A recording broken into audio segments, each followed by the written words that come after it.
Ok, muy buenos días. Pues vamos a empezar el día de hoy, ¿vale? Hoy es 1 de marzo y pues vamos a estar con la clase de fundamentos psicopedagógicos.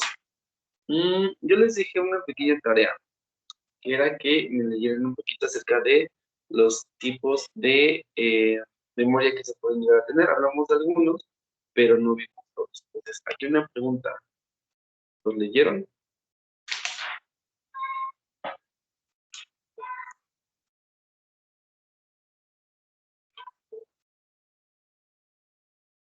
Sí, profe. Ok, muy bien. ¿Qué encontraste en los tipos de memoria?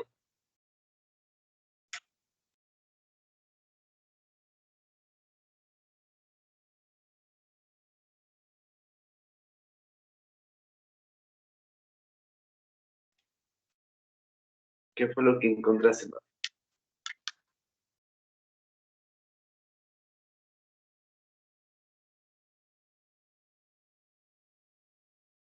Me acuerdo de la memoria dividida.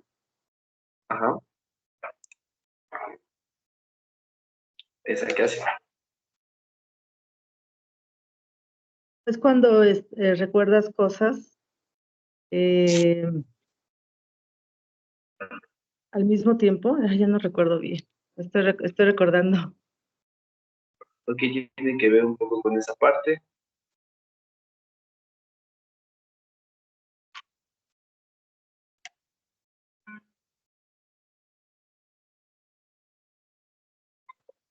Pues me voy a meter a la parte del libro, ¿vale? Sí, Entonces, recuerden que la memoria, pues, es la capacidad que tenemos precisamente para recordar algunos hechos o sucesos. Sin sí. embargo, ¿por qué lo estamos retomando hoy? Porque hoy vamos a empezar a ver la inteligencia. Pero anteriormente se consideraban las personas inteligentes aquellas que tenían gran capacidad para almacenar información. Actualmente ya no es así, pero en un primer momento así se veía, ¿vale? Pero recuerden que estábamos hablando de dos tipos de memoria al principio, lo que nosotros conocemos como memoria a corto y largo plazo, que prácticamente estos dos tipos de memorias van a servir para cosas diferentes, ¿no? En la memoria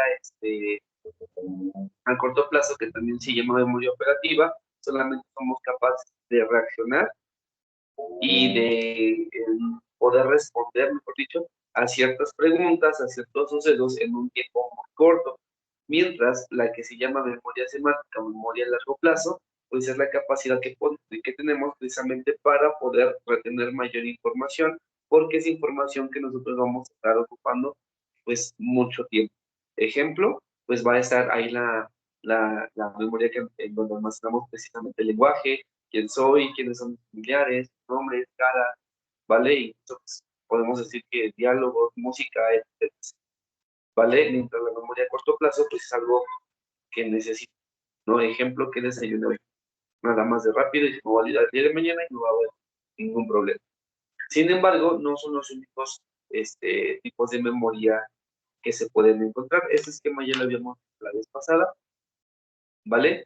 Tenemos, por ejemplo, otro tipo de memoria que se llama memoria explícita, que es la recolección consciente o intencional de datos, nombres, eventos, otras cosas que las personas pueden enumerar o afirmar, ¿vale? Es decir, lo único que hacemos es responder también a ciertas cosas o ciertos datos que necesitamos retener, ¿sí?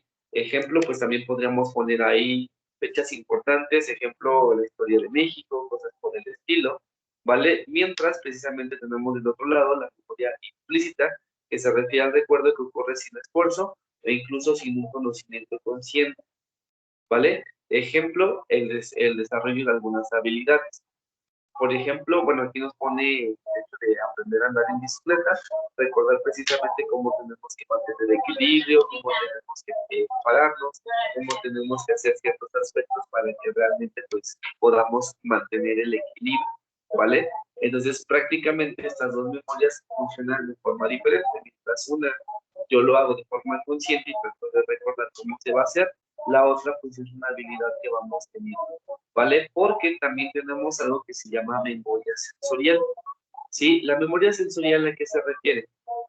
Nosotros recuerden que registramos toda la información a través de los sentidos, ¿sí? Pero en algunas ocasiones, pues no solamente retenemos datos, sino también sensaciones. Ejemplo, pueden ser los olores, ¿no? En algunas ocasiones, cuando vamos caminando por la calle y olemos algo de comida, podemos memorizar o recordar, mejor dicho, a qué huele, ¿no? Y saber, o incluso recordar el sabor, la sensación, ¿no? E incluso, no sé, si han abrazado a una persona, tal vez que ya no está, pues también podemos recordar cómo se sentía, cuál era su dimensión. Es parte de la memoria sensorial, ¿sí? Y también tenemos, ¿cómo se llama? Incluso también aquí dice memoria sensorial auditiva, esto es para comprender el habla, pero no solamente es para comprender el habla, sino que en muchas ocasiones, pues también reconocer a las personas de acuerdo a su timbre o tono de voz, ¿vale? Entonces, para eso nos sirve la memoria sensorial. Y también tenemos la memoria como fotográfica, no recuerdo aquí, pero bueno, ese tipo de memoria que se refiere, que precisamente somos capaces de poder memorizar información como si fuera una fotografía y la pudiéramos ver, ¿sí? Entonces, hay personas que tienen este tipo de memoria, es muy buena, sobre todo cuando hay que memorizar muchas cosas. ¿Por qué motivo? Porque solamente leyendo recordamos todo lo que está ahí. Sí, nos acordamos de comas, puntos, palabras, frases, y es muy sencillo realmente para las personas que tienen ese tipo de memoria recordar, no todos los para desarrollar. O en su defecto, también hay algunas personas que lo llevan a situaciones más reales o más cotidianas. ¿A qué me refiero? Yo tengo, por ejemplo, una supervisora a nivel preescolar que tiene como 60 y algo de años, ya tiene 42 años de servicio, pero, por ejemplo, ella es capaz de acordarse cómo es que algunas de las maestras que entraron y se presentaron con ella, cómo iban vestidas, el color de sus zapatillas, de ropa, cómo se presentaron, cómo iban peinadas. Es también ese tipo de memoria fotográfica, ¿vale? Capaz, son las personas que son capaces de recordar precisamente ese tipo de aspectos. Sí, ustedes no sé si conocen a la doctora Jenny, ella también tiene esta memoria fotográfica. Ella, por ejemplo, cuando me tocó dar clases en unas ocasiones, pues ella leyendo una ocasión podía recordar todo lo que venía ahí en la información, en el documento que habíamos enviado, y pues ella a lo mejor no le costaba un poquito de trabajo entenderlo, pero sin embargo ya se había apropiado de la información. Entonces, ese tipo de memoria pues también es buena. Y la que nosotros todos tenemos que tener es la memoria autobiográfica. ¿A qué se refiere la memoria autobiográfica? Pues básicamente a la memoria que nosotros tenemos para precisamente poder recordar quiénes somos, qué somos, dónde nacimos, quiénes son nuestros familiares y todo lo que tiene que ver con la historia personal. ¿Vale? Entonces, ese tipo de memoria pues también todos lo tenemos que, ¿ok? Entonces, hasta aquí vamos a dejar esta parte de la memoria, nada más para recordar algunos aspectos que son importantes. Entonces, ¿alguna duda con respecto a la memoria? No, profe. ¿No? Entonces, si nos damos cuenta, este campo es muy amplio con respecto a hablar de la memoria. Sí, y también cabe mencionar algo. Sabemos que es la sinapsis. Ah, perdón, Evelyn nos había puesto, es cuando puedes hacer dos cosas a la vez y poner más importancia. Sí, pero no tiene que ver tanto con la memoria, ahí es más la atención dividida. No, no es tanto memoria, es más atención. Que sí somos capaces de hacer dos cosas, no al mismo tiempo, pero sí de concentrarnos o dividirnos la atención. Ejemplo, yo voy a leer un mensaje, pero estoy viendo una clase, pero mientras yo leo y contesto el mensaje, solo me voy a concentrar en el mensaje y después regreso acá, ¿vale? Entonces, esta memoria, ese tipo de atención es buena. Por cuestiones biológicas, también las mujeres la tienen más desarrollada que los hombres, solo que no hay que exagerar, porque, por ejemplo, mandar un mensaje y manejar al mismo tiempo no se puede, ¿sí? O le ponemos atención a una cosa o a la otra, ¿no? No puedo estar cocinando y haciendo y escribiendo al mismo tiempo. Son cosas diferentes. Puedo centrarme en algunos, pero no va a funcionar al 100%, ¿vale? Pero repito, eso es más atención, ahorita estamos viendo más la cuestión de la memoria. Entonces, la memoria es muy importante, recordando que es la sinapsis, que es prácticamente la conexión que pueden hacer las neuronas a través de las dendritas, sí, e intercambio de la información. Sin embargo, pues también esta parte de la memoria no se tiene todavía a ciencia cierta todo lo que se puede detener en ella. ¿Por qué? Porque todavía tenemos muchas lagunas. Yo les decía, hay algunas personas que tienen la capacidad de tener una memoria muy, muy buena y de recordar todo lo que han pasado en sus días a través de los años, pero también son muy, muy pocas personas, ¿no? Y también no somos capaces de recordar o recuperar, mejor dicho, toda la información que hemos tenido, ¿no? Por ejemplo, si somos personas auditivas, visuales o incluso kinestésicas, tendríamos que recordar todo lo que hemos hecho y así apropiarnos de la información.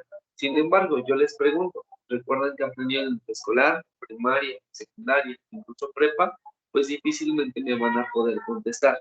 Me van a decir probablemente lo que les resultó más significativo o lo que han estado repasando a través de estos años de su formación académica, pero va a ser muy difícil que realmente recuerden todo.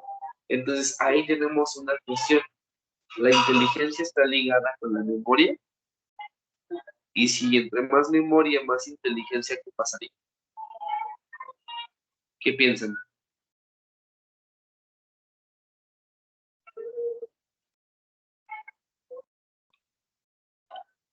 ¿Algún comentario?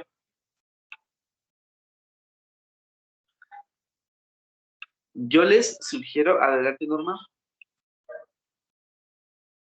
Pues yo creo que no tiene nada que ver la inteligencia con la memoria. Pienso que son muy independientes y que se puede ser inteligente y a lo mejor no tener una memoria muy buena o viceversa. Ok, muy bien. Pues sí, tiene que ver, pero no. O sea, sí hay una relación, obviamente, pero no está íntimamente ligada como muchas ocasiones pensábamos, ¿no? Hay que entender una parte, digo, bueno, Norma es de psicología, Evelyn es de educación. No sé si Evelyn ya vio estos temas, pero hay una cuestión que precisamente hablamos de la escuela tradicionalista, donde el maestro pues decía qué es lo que se tenía que hacer y cómo se tenía que aprender. Y regularmente veíamos a maestros como muy profesores diciendo, se tiene que aprender esto y van a memorizar esto y tienen que hacer esto, como yo les digo, exactamente lo tienen que hacer. Hablamos ahí de una escuela tradicionalista, donde todo está centrado en lo que el maestro quiere que aprendas y lo vas a aprender como él quiere que aprendas, ¿vale? Entonces, en ese entonces, que todavía hay algunos maestros, ya hay menos, pero todavía los hay, va a haber aquí una cuestión. La inteligencia va a estar ligada precisamente a cómo se desarrollan ciertos aspectos, o cómo el maestro, ok, ya lo vio Evelyn, ¿sí? Cómo el maestro desarrolla ciertas habilidades en el alumno y cómo éste las repite. Entonces, para este maestro, alguien inteligente va a ser alguien que hace exactamente las cosas como él quiere que se hagan. Entonces, ahí vemos esa cuestión, ¿vale? Entonces, ahí veíamos que precisamente una persona inteligente iba a ser aquella persona que sí era capaz de memorizar y hacer todo lo que se le dijera. Actualmente ya no es así, pero bueno, en algún momento estuvo ligado a este concepto. Vamos a ver nuestro desafío. Hace algún tiempo se creía que las personas inteligentes eran únicas y eran aquellas que se dedicaban a la ciencia o a la filosofía. Durante un tiempo los médicos intentaban encontrar respuesta al por qué unas personas son más inteligentes que otras, a pesar de vivir en el mismo lugar, hacer las mismas actividades y alimentarte igual. Y eso de alimentarse es entre comillas. Abro un paréntesis. Recuerden que la alimentación va a ser muy importante en las personas, en cualquiera, por lo menos durante los primeros 3 años de vida, donde precisamente el cerebro ya está, pero se necesita nutrir para poder expandirse, crecer, y también tenemos que ayudarnos de todas las cuestiones, de acuerdo a las teorías de Piaget. Recuerden que son 4 estadios, ¿sí? Y el sistema motriz es sensaciones y movimientos. Va a ser muy importante para que el niño pueda desarrollarse muy plenamente todas sus habilidades. ¿Sí? Y que en muchas ocasiones también, ¿qué pasaba? Pues muchas mamás, pues nada más los guardaban, los ponían como taco, y pues no hacían que tocaran, que vieran y demás, ¿vale? Lo que hasta cierto punto, pues sí también afectaba, pues su desarrollo intelectual. Pero pues antes no se tenía ese tipo de información, ¿no? Entonces, esta es la cuestión. ¿Por qué hay personas más inteligentes que otras? ¿Qué es lo que está pasando? ¿Vale? Para esto, a los científicos les ocurrió algo. Creían que si toda la información que aprendemos está guardada en el cerebro y nunca se pierde, al morir esta persona, los recuerdos seguían guardados, y entonces si se comían una parte del cerebro de esa persona, podían ingresar a su cuerpo los aprendizajes de otra persona. Sin embargo, no fue así. Cuando murió uno de los científicos más importantes del siglo XX, los científicos, con el fin de corroborar esta información, comieron parte del cerebro de esa persona para saber si podían ingresar a su cuerpo los recuerdos y habilidades. Ya después se dieron cuenta de que no había pasado absolutamente nada. No había aprendido ni desarrollado nada de la otra persona que ingirió en su cerebro, ¿vale? Entonces, esto que parecería absurdo ahorita en nuestros días, que fuese una comprobación científica, pues también fue una situación cultural en la que muchas personas precisamente creían que se podía heredar las habilidades, inteligencia o capacidades de otra persona al ingerir partes de otras personas. No, o sea, no es nada más de los científicos, sino también fue desarrollado de algunas otras culturas, y es donde se desarrollaba lo que se llamaban rituales canibalistas. Era un ritual, pero al fin y al cabo comían otras partes de algunas otras personas, ¿no? Entonces, ese tipo de aspectos, pues hasta cierto punto se siguen creyendo, ¿no? No, bueno, ya sabemos que el hecho de comer ciertas partes de ciertos animales, las personas no nos va a hacer ni más inteligentes ni nos va a desarrollar más aspectos, pero eso era lo que se creía, ¿vale? Muchas de las teorías que explican la inteligencia mencionan que el cerebro hace un proceso de procesamiento de información único y en todas las personas es diferente. Ten presente este contexto en el ámbito educativo, ya que observarás diversos problemas de inteligencia y comprensión, ¿sí?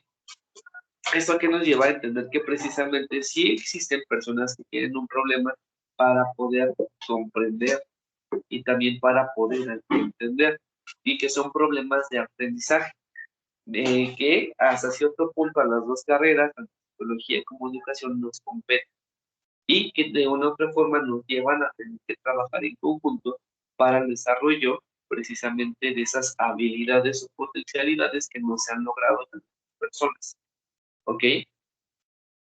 Pero pues sí, en un principio se tenía ligada este concepto. Inteligencia es igual a memoria, realmente sabemos.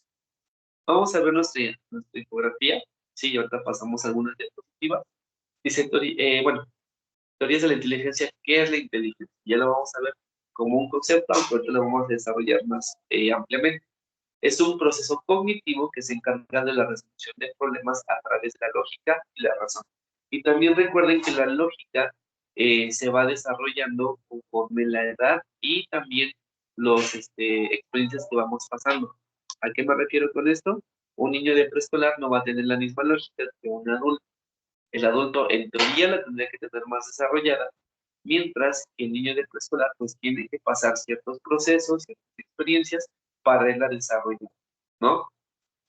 También vemos lo siguiente, es un proceso cognitivo que involucra la abstracción y se manifiesta en el aprendizaje, resolver problemas, comprender, hablar y algunas otras funciones, ¿vale? ¿Por qué motivo? Porque precisamente vamos a poder o usar la información que tenemos para desarrollar ciertas cosas, ¿no? El hecho de que yo pregunte algo y traten de responderlo es un sinónimo de que hay inteligencia, ¿vale? Y también tenemos algunas teorías que han desarrollado, ¿vale? No vamos a ver todas hoy porque son muchas, las vamos a seguir viendo también la siguiente semana, pero tenemos, por ejemplo, la teoría de Myers, que nos dice lo siguiente: pensar es una conducta y un proceso del sistema cognitivo. Sin embargo, nos vamos a ir otra vez encasillados en la parte del conductismo, ¿no? Una persona inteligente ¿quién es? Es aquella persona que es capaz de hacer lo que se le pide. Entonces seguimos haciendo la parte del conductismo. Y tenemos también a Vygotsky, ¿vale? Que él dice, pensamos desde que nacemos, pero no lo expresamos hasta que desarrollamos el lenguaje. Y precisamente para Vygotsky lo más importante va a ser el desarrollo del lenguaje. Porque a partir del lenguaje, según Vygotsky, que se establece la inteligencia. Una persona tenga un espectro más amplio del lenguaje, Es decir, conozca más palabras y las sepa ampliar, va a tener una inteligencia más alta, ¿vale? Según esta teoría. Y también de aquí se desglosan algunas otras teorías, como por ejemplo la teoría triárquica, que establece que qué tan eficiente procesamos la información y resolvemos los problemas. Y estos también cómo se relacionan con el medio en donde nos desenvolvemos. Pero a su vez también existe otro autor que aquí no está en esta infografía, de apellido Garner, que nos menciona que precisamente existe una diversidad de inteligencias y que en muchas ocasiones pues solamente la podemos o la encasillamos en habilidades matemáticas o habilidades de lenguaje, pero que existen otro tipo de inteligencias. Sí, aquí nos mencionan unas, no todas, faltan algunas otras, o nos mencionan lingüística, lógica matemática, espacial, musical, corporal, sinestésica, sí, también está la interpersonal y también la naturalista, ¿vale? Pero son tipos de inteligencias que incluso algunos autores, esta teoría es de las más nuevas, ¿sí? Los otros autores pues ya son de décadas anteriores, ¿sí? Y esta teoría de las inteligencias múltiples se desarrolló en los 80s, que hasta cierto punto es una teoría muy nueva comparada, por ejemplo, con la de Vygotsky en 1920, no la teoría que fue en la década de los 50, ¿vale? Pero que ahorita en los 2000 pues hay algunas personas que dicen que ese tipo de teorías pues no serían como muy comprobables. Entonces, ¿qué nos quiere decir? Que aunque tenemos un concepto claro de lo que es inteligencia, pues todavía hay muchos autores, científicos, neurólogos, ¿vale? También psicólogos y personas que se dedican a la educación, cualquiera de esos ámbitos, que todavía no definen qué es la inteligencia propiamente y también cómo es que se desarrolla. Como dato curioso, también tenemos que precisamente algunas culturas pensaban que el cerebro no tenía esa función de desarrollo de habilidades y de pensamiento, ¿no? Ejemplo, tenemos a los egipcios.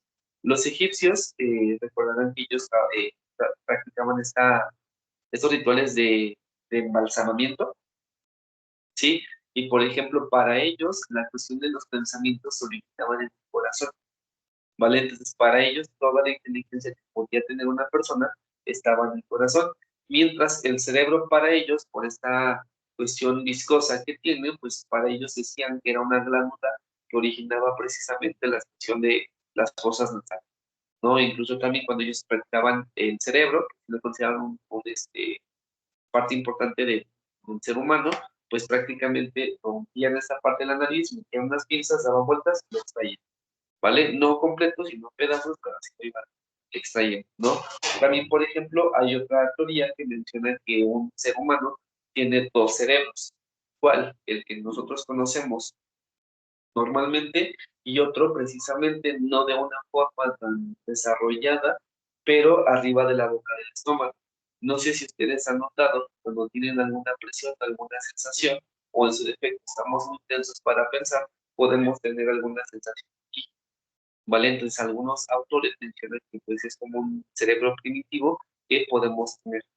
Cabe mencionar que algunos seres vivos, por ejemplo los dinosaurios, ya no existen, no tenían un cerebro, tenían dos cerebros, los que eran sobre todo de tamaño muy, muy grande.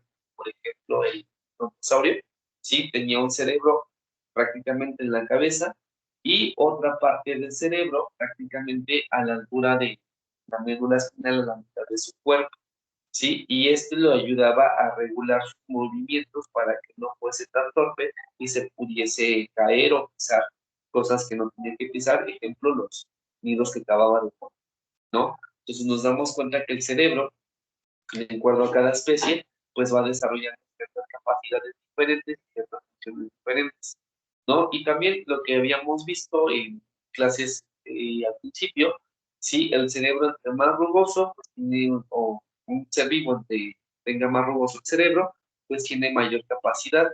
Y algunos seres vivos que tienen el cerebro más liso, por ejemplo los koalas, pues no tienen tanta inteligencia. Norma, adelante.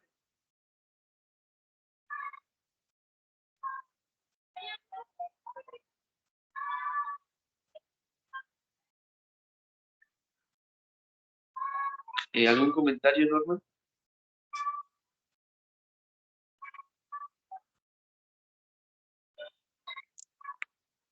Es que me parece tu mano levantada.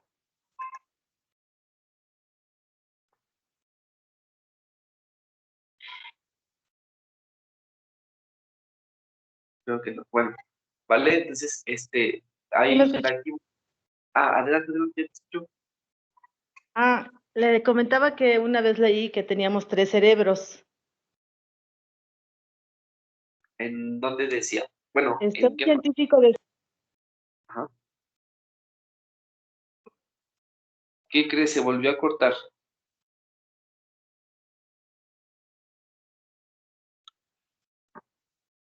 ¿Ahí me escucha? Ahí te escucho. Ok, que una vez leí que un científico decía que teníamos 3 cerebros. Era Ujú. el de la neocorteza, que era el cerebro pensante, el límbico Mm. y el de la mente subconsciente. Ok, muy bien. Sí, hay algunos autores que postulan otras teorías. Recuerden que una teoría que es prácticamente una explicación de algo, ¿no? Entonces, por ejemplo, sí, yo también he escuchado esa parte del neocórtex, que está prácticamente en la parte de arriba del cerebro, que también puede regular ciertas funciones. También recuerden que el sistema límbico es aquel sistema que nos ayuda precisamente a tener la supervivencia. Sí, si no existe el sistema límbico en cualquier ser humano, pues prácticamente pues no seríamos seres, eh, ¿cómo decirlo? Que tendríamos esa intención de sobrevivir. Eso es lo que nos da precisamente desarrollar las funciones más básicas que tenemos que desarrollar, como por ejemplo comer. Sí, entonces prácticamente pues todavía nos falta mucho por investigar a nivel humanidad de cómo es la inteligencia, cómo funciona nuestro cerebro. Sí, yo incluso les recomendaría una película, si pueden verla. La película se llama Lucy. Prácticamente está basada en una teoría. Sí, la película no es muy vieja, tiene ya algunos años, 6 aproximadamente que salió. Sí, así se llama Lucy. eh, y prácticamente nos habla ¿Lucy? Lucy, ajá, es con una actriz que se llama Scarlett Johansson. Esta película nos habla precisamente de una estudiante que está en Corea, me parece, o China, no recuerdo en qué país asiático está, prácticamente está de intercambio. Sin embargo, se envuelve con alguien, de hecho casi no pasan ese tipo de escenas, ¿vale? Se envuelve con alguien que le dice que lo ayude a dejar el maletín en un hotel.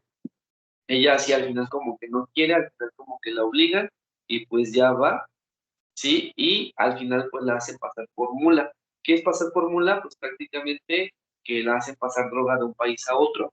Sin embargo, ella sufre un accidente y la droga que ella estaba teniendo, no recuerdo el nombre de las sustancias, PH4, algo así, prácticamente es una sustancia que las mujeres al momento de estar gestando, estar embarazadas, la producen para el desarrollo de los huesos y desarrollo neuronal.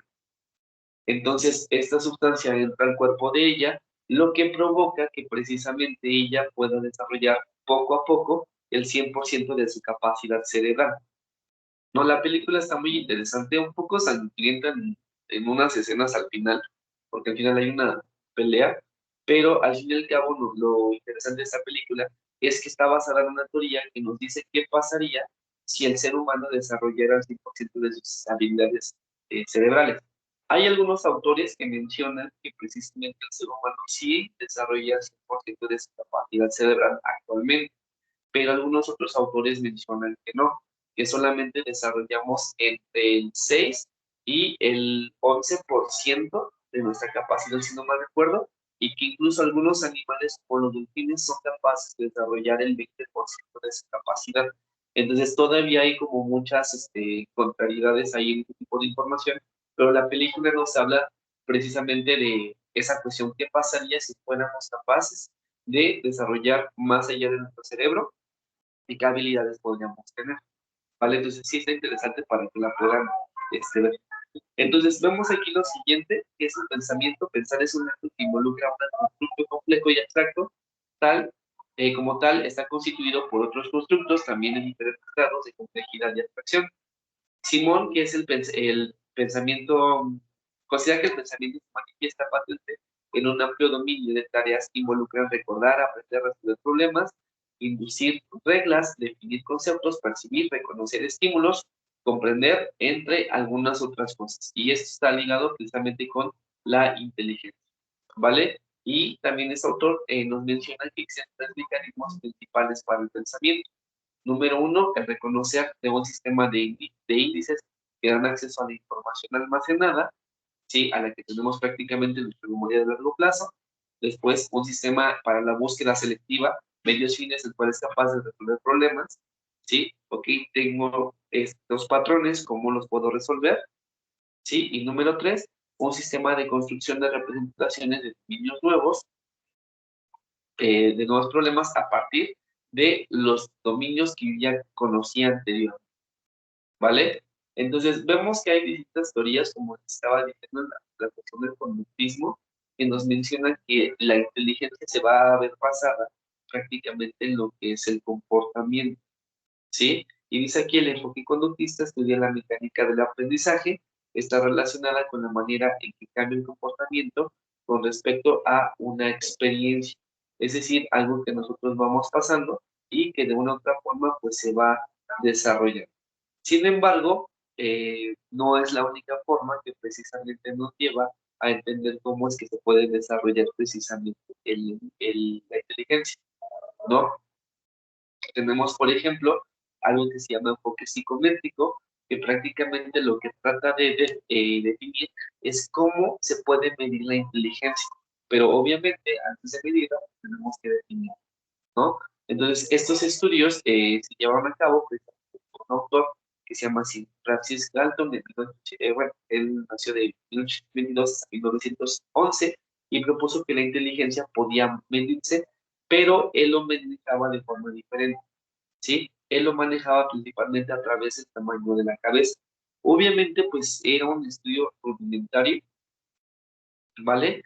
Porque estaba muy de moda en aquel entonces el estudio de algunas cuestiones, incluso, se me fue el nombre, de aquellos que estudian delitos, ¿no? A través de las facciones, incluso de la cara, ¿no? Nos decía así lo siguiente, ¿no? Una persona que se dedica prácticamente a robar, va a tener facciones más toscas y demás. Una persona que no es tan inteligente, pues va a tener su cabeza más pequeña. Ellos lo manejaban a través de ese tipo de aspectos, pero pues, evidentemente sabemos actualmente que no es así, ¿no? Sin embargo, pues también tenemos a otro autor, que ya es un psicólogo propiamente, Alfred Binet, sí, que él le pedía medir precisamente por indicadores escolares cómo podían definir aquellos alumnos que sí eran inteligentes y aquellos que no. Entonces, como tal, él desarrolla una prueba Binet, sí, donde precisamente se trata de poner escala precisamente a la inteligencia a través de una escala numérica, ¿vale? Estas escalas realmente siguen siendo funcionales en algunas ocasiones, pero pues también hay que tratar de contextualizarlas. Pero todo ese tipo de pruebas llevó precisamente a lo que nosotros conocemos como el CI, que ya pues, desarrollado en siglas, es el coeficiente o cociente intelectual, ¿sí? Y ya hay pruebas más específicas que precisamente llevan a determinar qué tan inteligente puede ser una persona o en su defecto, qué no tan inteligente es. Solamente hay un problema, la mayoría de este tipo de pruebas está desarrollada más para personas que viven en ambientes urbanos, ¿vale? Entonces, en muchas ocasiones también se aplican este tipo de pruebas a alumnos que están en lugares rurales, pues puede que salgan mal, no porque no sean inteligentes, sino porque muchas de las preguntas van desarrolladas en otro tipo de contexto. Entonces, lo ideal es contextualizar, ¿vale? Dice aquí las pruebas de cociente intelectual constan de preguntas o tareas que supuestamente demuestran la proporción de capacidades evaluadas que posee una persona mediante la comparación de su desempeño con donde otros individuos sometidos a la prueba. Y el puntaje de un niño se compara con las normas estandarizadas. ¿A qué se refiere? Ok, este niño sacó tantos puntos, de acuerdo a su puntaje, ¿en qué nivel está? ¿Está en un nivel de retraso, en un nivel promedio o en su defecto en un nivel superior? ¿Vale? Entonces, ese tipo de aspectos pues también nos han llevado. Pero también a su vez, pues desarrollaron otro tipo de teorías, que esto ya lo vimos por hace ratos, pues por ejemplo el enfoque piagetiano, ¿no? donde también él menciona que precisamente la inteligencia se va a desarrollar de acuerdo al desarrollo cognitivo que tenemos y a la edad cronológica y experiencias que vamos teniendo a lo largo de nuestra vida, ¿no? Y aquí, por ejemplo, nos menciona esos periodos o estadios, que son prácticamente 4, sistema motor de los 0 a los 2 años, aproximadamente, operacional de los 2 a los 6 años, operacional concreto de los 6 a los 12 y operacional formal de los 12 a los 16 años, ¿no? Y que precisamente cada estadio nos lleva a desarrollar ciertas habilidades que vamos a ir avanzando poco a poco hasta llegar a una edad adulta, ¿vale? Entonces, todo este tipo de aspectos nos llevan a desarrollar cómo es que podría ser la inteligencia, ¿ok? Vamos a dejar ahorita hasta aquí la clase. Voy a preguntar nada más si hay algunas dudas, pero si nos damos cuenta cuando empezamos a hablar precisamente de la inteligencia, pues hay mucho del cual podríamos hablar de muchos autores. La siguiente semana vamos a ver a Vygotsky y vamos a ver también a Howard Gardner para entender precisamente más cómo se desarrolla esta parte de la inteligencia de acuerdo a otros autores. Cabe mencionar, muchos de estos autores son de principios del siglo pasado. Entonces, no quiere decir que estuviesen errados, al contrario, sino que estaban muy adelantados a la época de cómo es que se va desarrollando la inteligencia y el pensamiento. ¿Vale? Entonces, ¿alguna duda?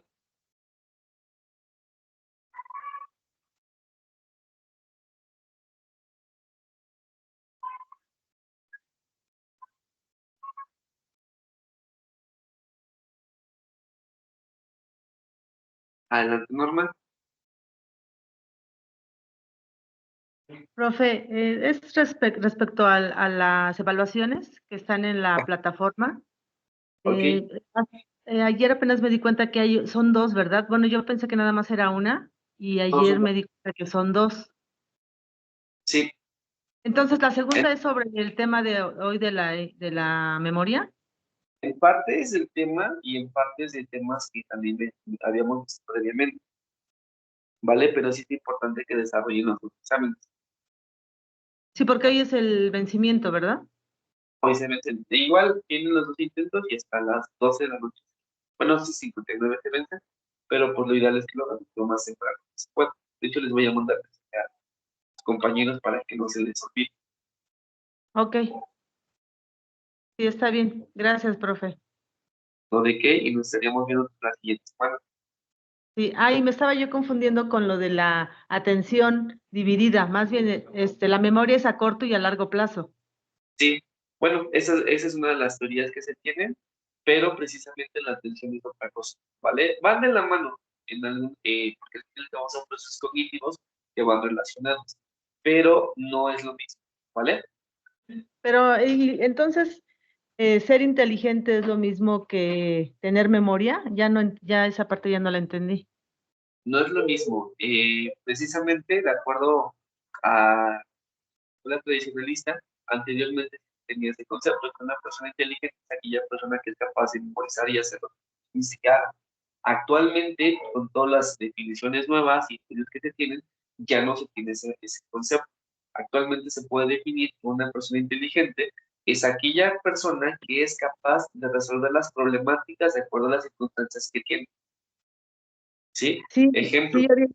Ujú, si era un niño, perdón. ¿cuánto más dos? Y a través de la estrategia que él tenga, contando palitos, haciendo bolitas, el chiste es que me resuelva como él pueda. Y si me lo resuelve, podemos decir que sí es inteligente. Si no, no quiere decir que no es inteligente, sino que le falta desarrollar algunas habilidades. Ok. Sí, gracias, profe. De todos modos, lo vamos a seguir viendo más la siguiente semana, ¿vale? Sí, gracias. Vale, entonces nos vemos. Hasta luego, profe. Gracias. Hasta luego.